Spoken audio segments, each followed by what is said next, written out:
I'm going to show you the basics about the CAGED system. The CAGED system is a wonderful way to see your fretboard. It's a good way to visualize all the information, whether we're talking about soloing, whether we're talking about comping, triads, arpeggios, scales, everything can be seen using this method. So the first part is actually just being able to visualize it. The CAGED system is based off 5 open chords: C, A, G, E, and D. These 5 chords connect. So C connects to A connects to G connects to E, and E connects to D, and then D connects to C, and the whole thing just starts again and again. So no matter where you start, it always goes in that order. Let me show you in the key of C what I mean, and then we'll keep going, and I'll show you in a couple different keys so you really understand how to visualize CAGED. If we're in the key of C, we'll start with open C, so C shape. Now our A shape, you might be familiar with because it's based off your bar chord. Notice this, basically this A chord, open A, is getting shifted. And we move it up 3 frets, but we have to accommodate that root because we don't want that open string ringing. And our root is C. So this is our A shape. So we have C shape, A shape, which is the bar chord that hopefully you're familiar with. If you're not familiar with bar chords, definitely get comfortable with them. They're a great foundation of the guitar. And notice with this that we share a root. C, that root in our C shape is shared with the same root in our A shape. And this is going to be true as we move through these 5 shapes. They always are sharing roots. So the front of one is the back of a different one. That's how they are connecting. And so this root right here of our 3rd string, that C root is going to not only be in our A shape, but also in our G shape.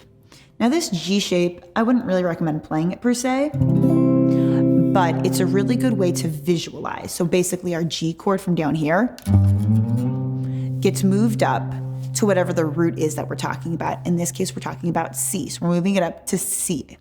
So G shape in C. So we have our G chord, and then our first finger can bar that back part. And notice this. The back part of your G is the front part of your A shape. Back part of your G shape with that root is the front part of your A shape. Things like that are really key to the CAGED system. Notice how they connect. So here we are on our G shape. Up next is E. It always spells out CAGED, C-A-G, E is next. E is based also off of our bar chord. This bar chord that you may be familiar with, it's actually based off your E shape. So if you think of E down here, and then you move it up 1 fret, it becomes a bar chord to S. So then we go all the way up to C. And same thing, notice how here's our roots in C. We'll check it out. Roots in our E shape are the same as our roots in our G shape. Front of our G shape, back of our E shape. Front of our G shape, back of our E shape. Take a second, and I really want that to sink in. Now next, after E, we keep spelling CAGED, we're gonna go up to D. And this root right here on our D string is what the root is of our D shape. So same kind of concept, we're working with these shapes that we're familiar with, open D chord, but we work our way all the way up till we're on C. And we have to refinger these shapes because we need to, accommodate for the root in these lower open strings, where in these open chords we have open strings, but we can't have open chords there. It's just a different chord altogether. So once again, we're going to take this root that we were on in the key of C, we're going to take this root that we were on in our E shape, put our first finger there, and then we get this D shape. See this D shape with our root on the 4th string. All 5 of these shapes are root-based, meaning the root is the lowest note. Make sure you understand that. The root dictates the chord. The root is the lowest note. In the back of this D shape, that C note is also in the front of our E shape. So same sort of concept. And now let's tie it up with the octave, and we're gonna play our C shape up an octave. So same thing, here's our C chord. Notice my first finger is free in order to play it. Move it all the way up to C on our 15th fret. And we're gonna bar our first finger on the top 3 strings in order to play it. I love this chord. And cool thing to notice, here we are in our C shape, but look, the back of our C shape, that's our D shape. So our C shape connects to our D shape. These 3 notes from our D shape are in the same 3 notes in our C shape. So I'll play it going from the bottom up to the top, from C to A to G to E to D to C, but they're all C chords, just their shapes are those other letters, the C, A, G, E, and D. C shape, A shape, G shape,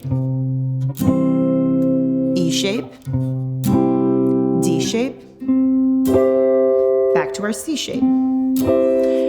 And don't get worried about playing these chords per se, like especially that G shape. Like I said, this is not a chord I recommend playing all the time. It's more about visualization and just being able to see this. So you can even kind of get rid of your high string and play it like this for more functional purposes, meaning your pinky's here, your 3rd finger, your pinky's on the root, your 3rd finger is on the 7th fret of your 5th string, your 1st finger can bar the higher chords. That's more comfortable to play.